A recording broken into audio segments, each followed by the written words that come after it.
Трагедиите и тешките моменти во нашите животи неминовно носат негативни чувства. Ако тие негативни чувства се во мене и во тебе подолго време, таквите негативни чувства ќе станат негативни ставови, ставови на разочарување, ставови на песимизам, ставови на безнадежност, кои што понатаму продуцираат секојдневен хроничен стрес. И можеме да кажеме дека ова е до некаде очекувано, но истовремено мораме да ги послушаме психијатрите, кои што не предупредуваат дека доколку јас и ти, доколку ние останеме во една ваква состојба на негативни ставови кон животот, кои што го хранат секојдневниот стрес, дека таквото нешто неминовно ќе има влијание во повеќе подрачја на нашите животи. Едно нешто кое што психијатрите го потврдуваат, една од нив е доктор Барбара Фридриксен, е дека негативните ставови и хроничниот стрес во нашиот живот директно влијаат на намалување на нашиот животен век. Едноставно, нашите ставови и чувства, стресот комуницираат со нашата ДНК и тие директно влијаат на годините кои што јас и ти можеме да ги живееме во нашиот живот. И не само тоа, психијатрите заедно со нивните колеги, лекари од повеќе подрачја утврдиле дека кога јас и ти живееме таков еден живот на негативен став, на хроничен стрес, повторно ќе кажам, кој што започнал оправдано заради трагедија и во нашиот живот, заради загуба, заради нешто, заради неправда која што нас се нанесува, кога ваквите ставови и ваквиот стрес стануваат хронични, тогаш тие неминовно влијаат во барем неколку подрачја. Кардиоваскуларно влијаат врз нас, влијаат на дигестивниот систем, влијаат и на целокупната наша имунолошка состојба. И морам тоа да ви го споделам од прва рака, по починувањето на мојата сопруга, по смртта на Анет, јас во изминативе месец дена за прв пат во мојот живот имам токму вакви искуства. Значи имам повишен крвен притисок, имам проблеми, ми се враќаат некои проблеми со дигестивниот систем и имунолошки сум многу посклон на одредени нешта, ми се води некои мали инфекции кои што никош не сум ги имал претходно во мојот живот. И затоа сакам ова да го земеме не само од она духовна перспектива, зашто јас сакам Библијата реално да ја читам и да ја повикам да ми го толкува мојот живот. Сакам ова да го утврдиме, да го видиме дека ние, ако не се справиме со оваа ситуација, ќе имаме сериозни проблеми. Негативните чувства ќе се претворат во негативни ставови, негативните ставови во хроничен стрес.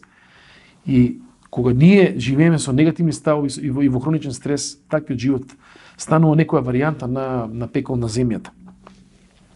Од друга страна, психијатрите, Универзитетот во Минесота, читав нивни некои истражувања, ни велат дека позитивните чувства имаат поинаква улога во нашиот живот и дека тие живеат, дека тие не се само чувства, не се само емотивна состојба одвоена од телото, туку дека имаат, кога се позитивни, имаат директни, добри, здрави репрекусии на моето и на твоето здравје.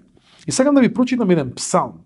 А псалмите се библиски молитви, поетични молитви кои што се наоѓаат во Стариот Завет. Да прочитам еден псалм кој што ни укажува на тоа што можеме конкретно јас и ти да направиме, знаејќи дека негативните чувства, негативните ставови и хроничниот стрес се предуслов за лош живот и квалитет на живот и време траење на нашиот живот. Што можеме конкретно да направиме и како можеме ние во нас да побудиме промена на нашата ориентација кон подобар, поквалитетен живот. Псалмот што ќе го читам, и нема да го читам целиот псалм, е 42-иот псалм, псалм кој што е илустриран на неколку прекрасни мозаици во Македонија. Еден од тие е мозаикот во епископската базилика во Хераклеја. Псалмот кој што зборува за една метафора на копнеш. Копнеш. Ќе го читам значи псалм 42 од први стих па понатаму. Од први до 5 стих. Како што кошута копнее по водни извори, така и душата моја, Боже, копнее по тебе. Душата моја жедува за Бога, за живиот Бог, кога ќе дојдам и ќе го гледам лицето Божјо.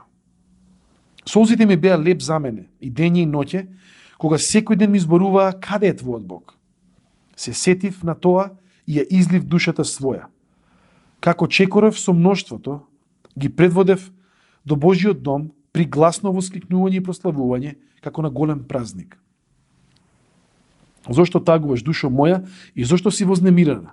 Надевај се на Бога, бидејќи јас пак ќе го славам мојот помошник и мојот Бог. И морам да ви дам малку барем позадина. Ова е псалм на еден свештеник во Стариот Завет, еврејски свештеник, израелски свештеник, кој што се наоѓа во прогонство, кој што се наоѓа во физичка дислокација од местото, од контекстот каде што била, тоа е Ерусалим и Божиот храм, и сега се наоѓа во Вавилон. И копне, присетувајќи се на времето во кое што служил во тој конкретен храм, копне по тоа време. И копне не само со копнеш дека пак ќе го видите го копне, разбирајќи дека таквото искуство, таквата можност повеќе нема никогаш да има во својот живот. И копне како кошута, како една срна на која што е неопходна свежа питка вода за да може да живее. Неговата душа жеднува по Бога и тој е искрен со нас. И во 3 стих ни вели: солзите мои беа леп за мене и дење и ноќе, кога секој ден ми зборува каде е твојот Бог. Зборува за тоа дека плаче, зборува за тоа дека поминули за една исклучително стресна состојба, и во таа состојба има луѓе кои што му зборуваат, кои што му велат: па добро, ако ти веруваш во Бог, зошто Бог дозволи да се случи се ова? И во среде таква една ситуација, тој ни остава совет, ни остава лекција, ни остава начин како јас и ти можеме да се ориентираме и треба да се ориентираме во најтешките наши моменти. А тоа е следново. Тој, наместо да ги слуша своите емоции како му говорат, песимизам и разочарување и безнадежност, тој се врти и им зборува на своите емоции, зборува на емоционалниот дел кој што ние го имаме, а тоа е неговата душа, тоа е нашата душа. И слушате ме добро. Овој 5 стих. Зошто тагуваш, душо моја, и зошто си вознемирена? Надевај се на Бога, бидејќи јас пак ќе го славам мојот помошник и мојот Бог, е исклучителна лекција за секој ден од нас кој што во моментов поминува во тешка ситуација, или пак некогаш, иако никогаш не ви посакувам, или пак некогаш ќе дојде во таква ситуација.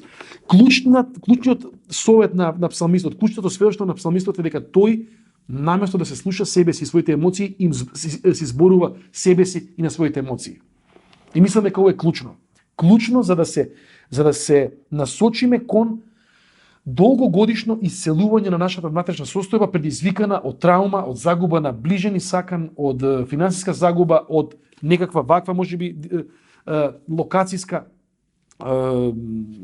напуштање на одредена локација која што сме били повеќе не можеме да се вратиме, а тоа е јас и ти да научиме да си зборуваме на себе си. Да си зборуваме на себе си и да се присетуваме на нешта, како што се присетува псалмистот, да се присетува на ова што ни го вели: надевај се на Бога, бидејќи јас пак ќе го славам мојот помошник и мојот Бог. Да се присетиме на нешта кои што се уште можеме да ги направиме наспроти ситуацијата, тешката ситуација во која што се наоѓаме. И истите овие луѓе кои што проучуваат човечката душа, психијатрите, кои што обсервираат, психолозите, луѓе кои што се ако можам така да кажем, од оној медицински аспект гледаат на ваквите состојби, го потврдуваат тоа. Истото овој експерт, научник, кого што го цитирав претходно, доктор Барбара Фридриксен, зборува за тоа дека позитивните чувства и позитивната насоченост кај нас прави барем две нешта. Прво, и многу важно, го проширува нашиот хоризонт кога реално заради болката, заради негативните чувства, заради негативните ставови, заради хроничната депресија, нашиот поглед на светот станува многу тесен. Фокусирани на болка, фокусирани на безизлезност и на безпомошност. Тоа е едно чувство кое што многу често го имаме во вакви моменти. Нема излез, нема помош, нема излез, нема помош. И кога таа мантра ќе влезе во нашиот живот, во нашата душа, нашиот свет станува многу мал. И дури кога некој сака да ни помогне, или кога ние сакаме некому можеме да бидеме од помош, да понудиме наша помош, многу често ние знаеме да изреагираме и да кажеме: нема помош за мене, нема спас за мене, или нас ни велат, добиваме таков фидбек: фала ти што сакаш да ми помогнеш, ама за мене нема спас, за мене нема помош. Тоа е всушност симптом дека јас и ти се наоѓаме во една опасна ситуација, во една опасна состојба.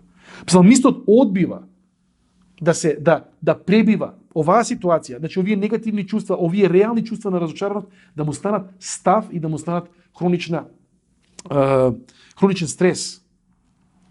И почнува да се зборува себе си и почнува да се подсетува.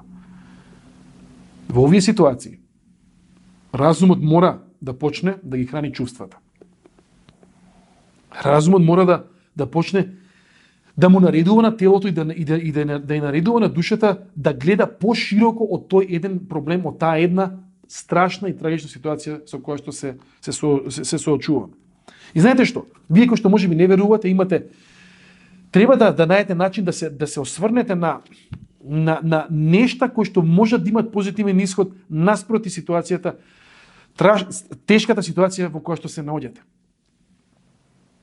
Оно што сакам да го кажам и сакам да биде повеќе секој од вас е во вакви тешки моменти ние да се присетиме на Бог, на тоа кој е Бог и каква надеж тој нас ни дава.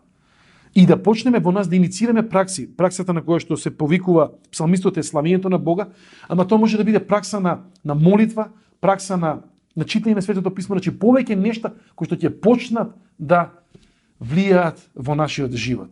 И оно што доктор Фридриксен ни го зборува е всушност дека кога ние влегуваме во ваква пракса на позитивност, пракса на говорење на себе си, пракса од христијански аспект на молитва, на заедништво со браќа и сестри, и дозволуваме тие нас да не храбрат, дозволуваме да не водат, дозволуваме да бидат извор на радост во нашиот живот, без да чувствуваме грижа на совест. Тогаш според доктор Фридриксен се случува нешто во нас, нешто многу значено, нешто екстремно значено, а тоа е дека ние почнуваме да градиме капацитети за отпорност, емоционална отпорност и капацитети кои што нас можат или ни даваат потенцијал да не доведат во едно место, добро место на добар животен квалитет и на благосостојба. И видете, овие се псалми кои што се пишувани пред многу векови. И мене Библијата не престанува да ме фасцинира, што иако можеби на јазикот што мене не ми е денеска својствен, ми укажува на нешта и на процеси кои што се до ден денес валидни и релевантни. Релевантни се и она што сакам да го кажам за крај е следно. Едниот совет кој што јас го примив од овој псалмист, едниот совет кој што сакам јас и ти да го послушаме реално. Во најтешките моменти да не се предаваме на таквите чувства, негативните чувства и емоции, да не дозволиме да станат ставови и хроничен стрес, туку да дозволиме Бог да не трансформира среде такви ситуации. Да му дозволиме на Бог да ни зборува, да не храбри и да ни даде контексти и извори на утеха кои што нас ќе не донесат во ситуација на благосостојба. Она што нас ни е потребно е да не бидеме слуги на емоциите кои што често пати не тонат и не влечат надолу, туку да се научиме да се зборуваме на себе си, да се зборуваме на нашите души. И со самото тоа да добиеме добра ориентација во нашиот живот, која што еден ден ќе заврши со тоа што јас и ти ќе бидеме во вечноста со Бога.